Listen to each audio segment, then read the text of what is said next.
Hello दोस्तों, नमस्कार। स्वागत है आपका मेरे चैनल ओनली स्टडी पॉइंट पे। और आज मैं आपके लिए लेकर आई हूँ बहुत ही महत्वपूर्ण टॉपिक जो आने वाली किसी भी एग्ज़ाम के लिए बहुत ही महत्वपूर्ण हो जाता है। तो देख लेते हैं इसमें क्या दिया गया है। तो जो जैन धर्म थे वो बुद्ध धर्म के बाद जैन धर्म की उत्पत्ति हुई थी। दूसरा, ये इसके जो संस्थापक थे वो कौन थे?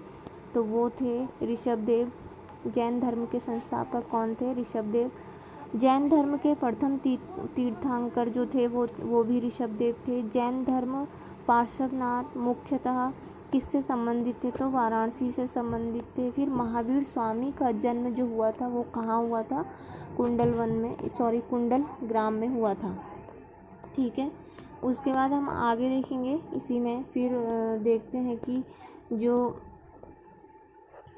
हमारा ये दिया गया है आगे वो ये है। देख लेते हैं क्या है ये। एक मिनट। और जो इनकी मृत्यु हुई थी वो कहाँ पर हुई थी? वो हुई थी आपका पावापुरी में। तीर्थकर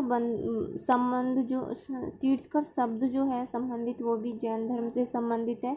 जैन तीर्थकरों के क्रम में अंतिम कौन थे? महावीर स्वामी थे। उसके बाद चंद्र प्रभु नाथ मुनि नेमी संभव में से वह जो तीर्थकर नहीं था। ठीक है, वो नहीं था तो वो कौन था? वो था आपका नाथ मुनि थे। ठीक है। प्रभासगिरी जिनका तीर्थ स्थल है वे कौन है? वो है जैन धर्म में पूर्ण ज्ञान की जिसको प्राप्ति हो जाती थी उसे कैवल्य कहा जाता था। ये तो बहुत ही महत्वपूर्ण है, कई एग्जाम में पूछा गया है। तो उसे कहा जाता था क्या? कैवल्य कहा जाता था जैन धर्म में। फिर त्रिरत्न सिद्धांत जिसमें आ जाते हैं आपके सम्यक धारण, सम्यक चरित्र, सम्यक ज्ञान। ये बहुत ही महत्वपूर्ण है, ये पूछा गया है पेपरों में। और जो ये भी पूछा गया पूर्ण ज्ञान की जो जैन धर्म में प्राप्ति हो जाती थी उसे एक शब्द में क्या बोला जाता था? तो कैवल्य।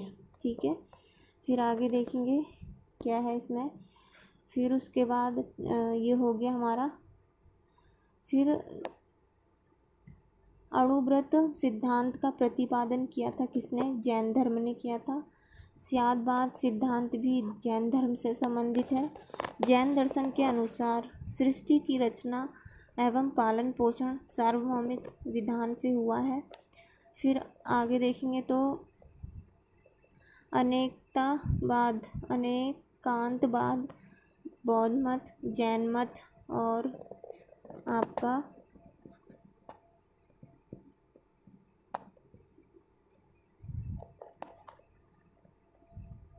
वैष्णव मत में से जिसका क्रोध सिद्धांत एवं दर्शन था वो कौन था? वो था आपका जैन मत। ठीक है। बौद्ध धर्म, जैन धर्म, हिंदू धर्म, इस्लाम धर्म में से वह जो विश्व विनाशकारी प्रलय की अवधारणा में विश्वास नहीं करता था वो कौन था? जैन धर्म था। तो देखिए दोस्तों, ये हमारे एग्ज़ाम में कभी भी कहीं इसमें से कुछ भी पूछ सकता है। तो ये हमारे एग्ज़ाम की दृष्टि से बहुत ही महत्वपूर्ण हो जाता है। तो इसलिए मैं आपको यही कहूँगी कि इस टॉपिक को बहुत ही ध्यान से देखिए, ध्यान से पढ़िए। और बस मेन बात ये है कि हम चाहे किसी भी तरीके से याद करें, बस एग्ज़ाम में हमें जो पूछा गया है वो याद आना चाहिए। जो कि एक से आधा नंबर भी हमारे लिए बहुत मायने रखता है। तो मैं आपसे यही कहूँगी कि आप बस तैयारी करते रहिए अच्छे से। और आपको मेरी ये वीडियो कैसी लगी और मेरे चैनल को आप लाइक कीजिए और चैनल को सब्सक्राइब कीजिए, शेयर कीजिए, कमेंट कीजिए। जो भी कमी नज़र आ रही है या जो भी लग रहा है आपको कमेंट करके बताइए। तो इसी के साथ मैं आपसे यही कहूँगी, थैंक यू।